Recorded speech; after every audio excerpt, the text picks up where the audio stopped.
Most contractors spend so much time and money on systems and processes and the latest software and trying to write SOPs that don't actually solve their problem. In this video, I'm going to give you two powerful questions that I use with all of my coaching clients that help them get down to the root of the issue so they can solve the root of the issue, and then they use the SOP or the standard operating procedure in order to keep that issue solved once and for all and to never become an issue again in their business. If we haven't met yet, I'm Liz Chism, and I have contractors just like yourself create systems and processes in their business in three key areas: hiring, marketing, and operations. And together, all three of those create a scalable, profitable business. Now in this video, like I mentioned, I'm going to go over the two questions that I asked to get to the root of the issue so we can solve issues once and for all and not just add pieces of paper that have instructions on them or some type of vague process that's not actually going to solve the real problems in our business and keep them solved once and for all. Because I can guarantee you that every fire you're putting out, every hat you're wearing, every issue you're solving is something that you thought was an issue,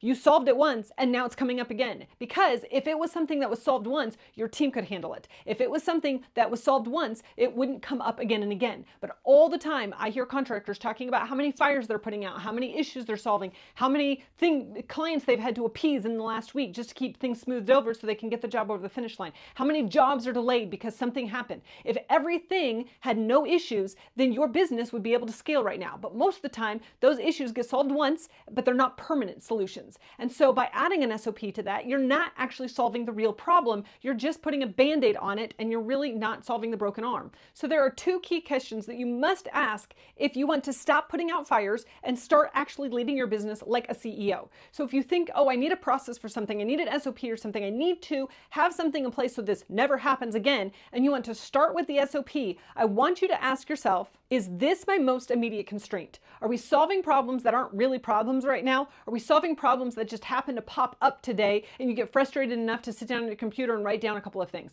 I actually honestly believe that just writing down a couple of words to create an SOP is not actually effective anyways, but I digress. So you've got to understand, what is my most immediate constraint? I remember years ago when I started writing SOPs and systems for different businesses, I was like, okay, what SOPs do you want me to write? And this was before I started coaching. I was just doing SOP creation. And they're like, oh, I want a process on how to make coffee for the staff meeting once a month. And I was like, oh, is that actually an issue? Like, is this really going to solve the problems? Is this really going to scale your business? Is this really going to get you to your goal? Because if it's not, we need to put it on the side burner and we need to focus on what is going to be our most immediate constraint. Most of the time, there is distractions of things that we should do or things that we feel like are a good idea that distract us from what is right in front of our faces that we need to solve right now. Let me give you an example. One of my clients was like, okay, I need a process for how to implement paid time off, PTO, vacation days,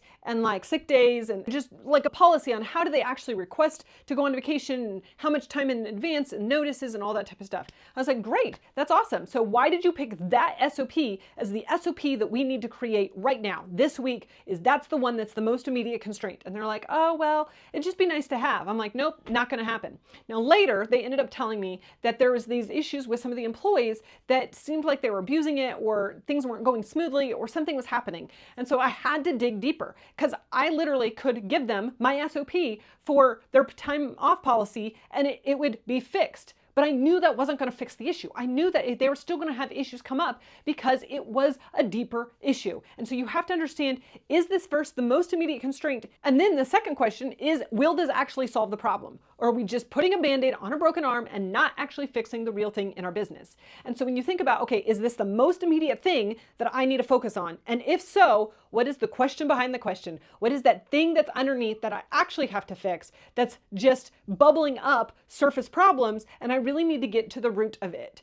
Everything you think about, if you think about remodeling a house, you don't want to just slap some paint on some horrible walls that have mold on them. You want to deal with the mold first, get rid of the water damage first, and then put the paint on. Same thing with a foundation. You don't want to just slap a nice roof on something that has a faulty foundation and the whole thing needs to be redone. You want to make sure that you're fixing things permanently, fixing things in a way that they're never going to come up as an issue again. And most of the time, it comes across as clarity. And so if you're like, okay, here's this piece of paper, this is our new policy, this is how it's going to go, there there is still mud in the process, because what happens is you're not actually having that dialogue with your employees. You're not having that conversation. And that is what makes leaders leaders, because they have those conversations. And so, yes, you can have an SOP. You can even have ChatGPT create you an SOP. But if you don't ask these two powerful questions, then you're not going to actually solve the problems in your business, stop wearing all the hats, stop putting out all the fires, and actually move your business forward to scaling it without it stealing your entire life. So if you're watching this video right now, I want you to drop a line below on exactly what SOP you need to create in your business. And we can have a dialogue, and I can help you flesh out and work through what SOP or what system or what process or what thing in your business, what area in your business you need to create clarity around, because clarity is power. And power is what's going to move your business forward, not just having a piece of paper that has some words on it, and not just having a system or a software program that you don't use. You've got to have the clarity in your business first. You've got to get through to the issue. So drop a line below and let me know what that problem area is. And then we can work through, is that your most immediate constraint? Is that the thing that actually needs to be fixed? And then what's the question behind the question? Thanks for watching this video, and I'll see you in the next one.